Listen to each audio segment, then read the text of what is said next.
I'm Stephen Mayne. Welcome to the Mayne Report. Stanley David Martin Wallis is one of the best known blokes in corporate Australia. Who else gets an entire inquiry into the financial system named after them? Which is what we had with the 1997 Wallis inquiry. Now Stan Wallis and I also have a birthday in common, July 23. But Stan's actually 30 years older than me, being born in 1939, making him a very healthy 68 years old now.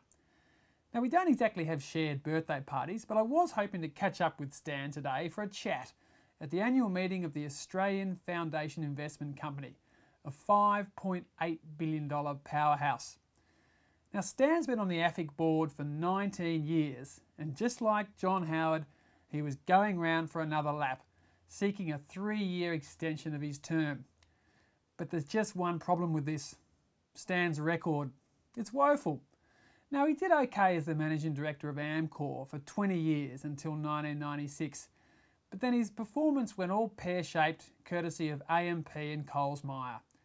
Stan joined the AMP board back in 1990.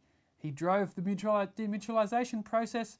He was on the 3-person committee that picked George Trumbull to be the CEO in the 1990s, and that was an absolute disaster.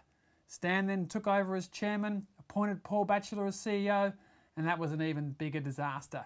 The AMP share price fell from a peak of $23 to less than $3 as more than $10 billion was destroyed from the company, most of it in the UK. If that wasn't bad enough, have a look at what happened at Coles Myer. Stan took over as chairman in 1997 when the company was bigger and more successful than Woolworths. 5 years later, he finally quit the board, his lasting legacy being hiring John Fletcher as CEO. The guy's been an absolute disaster for Coles Myer, and the Woolworths share price is now worth double what Coles is, and Coles is actually being flogged off to Wesfarmers. Fast forward to today's AFIC meeting, and you've got this guy with a dreadful record seeking another 3-year term. How can AFIC tell all the other companies it invests in how to behave when they've got this guy on the board? And making matters worse, Stan didn't even turn up for his own election. I mean, Stan, I've just got one thing to say to you, mate, and it's not this. No, instead, it's this. Bit scratchy at the end.